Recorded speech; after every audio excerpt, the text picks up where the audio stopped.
और कोरोना की तीसरी लहर की आशंका के बीच पहले छत्तीसगढ़ के लिए एक राहत की खबर हमको दिख रही है। केंद्र सरकार की ओर से कराए गए सीरो सर्वे में ये पता चला कि प्रदेश के लगभग 75% लोगों में कोविड को लेकर एंटीबॉडी बन चुकी है। इसमें या तो वे लोग हैं जो संक्रमित हो चुके हैं या वैक्सीन के कारण उनके अंदर ये एंटीबॉडी डेवलप हुई है। हालांकि आईसीएमआर के मुताबिक एंटीबॉडी का बनना सभी जिलों में समान रूप से नहीं मिला, इसीलिए अब आईसीएमआर जिला स्तर पर सर्वे की बात कहती है।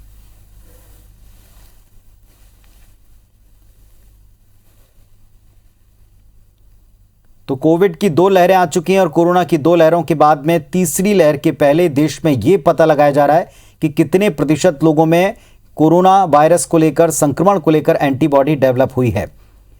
अगर ये 2/3 से ज्यादा है तो फिर संक्रमण का खतरा अगली लहर में काफी कम होगा।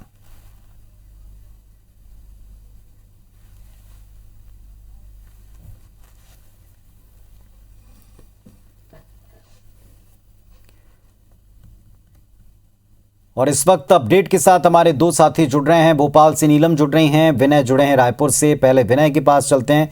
विनय, हर्ड इम्यूनिटी को लेकर एक तरफ सीरो सर्वे, इसके नतीजों पर अब पूरे देश में बातचीत चल रही है।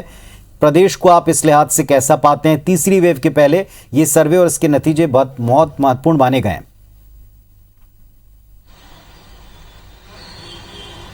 देखिए, बिल्कुल निश्चित तौर से जो आंकड़े केंद्र सरकार ने जारी किए हैं ये छत्तीसगढ़ के लिए राहत भरे हैं। इसके साथ साथ में जो 11 राज्य हैं उनमें भी ये राहत भरे आंकड़े हैं, क्योंकि जो हर्ड इम्यूनिटी की बात की जाती है कि पूरे अगर प्रदेश में या किसी समाज में अगर 2/3 से ज्यादा लोग अगर उनमें एंटीबॉडी डेवलप हो जाती है तो इसका मतलब ये माना जाता है कि जो वायरस का जो असर है वो धीरे धीरे समाप्त हो रहा है।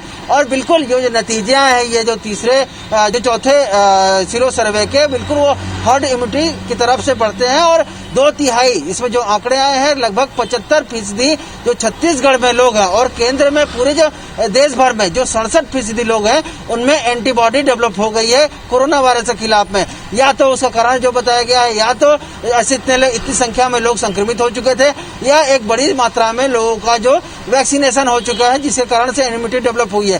तो निश्चित रूप से छत्तीसगढ़ के लिए राहत भरी खबर है कि उसमें से 75% लोगों में जो इम्यूनिटी है वो डेवलप हो गई है, एंटीबॉडी डेवलप हो गई है। और अब ये जो संभावित तीसरी लहर है, अगर ये सत्य है तो संभावित तीसरी लहर में छत्तीसगढ़ को एक बड़ी राहत मिलने वाली है। और जो बताया जा रहा है कि असर दूसरे से ज्यादा कहीं न कहीं तीसरे जो असर होगा उसमें जो लहर में वो असर पड़ेगा। तो बिल्कुल अब ये जो एंटीबॉडी की बात आ रही है, अगर ये जो सर्वे अगर पूरी तरह से छत्तीसगढ़ में लागू हो जाएगा और पूरी तरह से छत्तीसगढ़ के लिए है तो एक बड़ा जो संख्या है वो छत्तीसगढ़ में लोग उसे जो तीसरी लहर है उससे बच जाएंगे।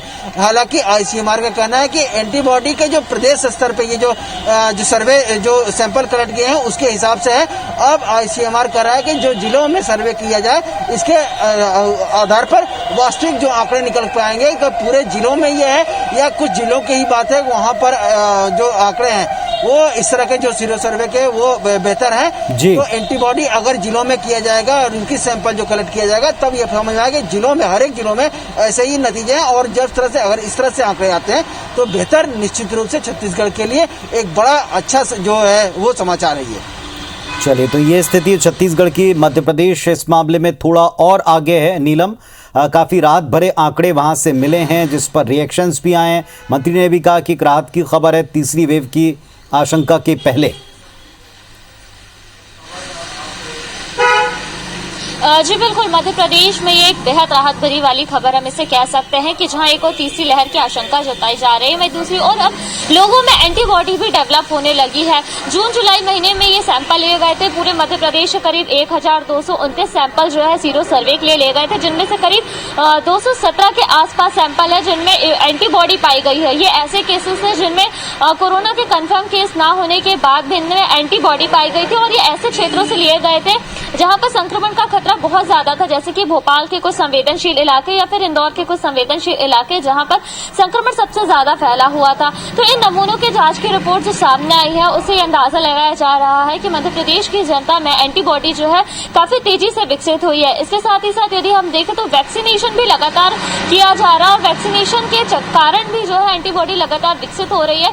तो बेहद राहत भरी वाली और सुखद खबर यह है। हालांकि विशेषज्ञ इस बारे में भी कह रहे हैं कि यदि ज्यादा से ज्यादा सैंपल सीरो सर्वे के लिए लिए जाते तो और अच्छे परिणाम हमें देखने को मिल सकते थे। इसलिए आईसीएमआर ने भी ये कहा है कि जिला स्तर पर फिर से जो प्रदेश है वो जिला स्तर पर भी सीरो सर्विलांस करवा, ताकि ये पूरे अच्छे तरीके से देखा जा सके कि किस प्रदेश में कितनी हर्ड इम्यूनिटी अब तक डेवलप हो चुकी है और तीसरी लहर का खतरा कितना ज्यादा किस प्रदेश में रहेगा।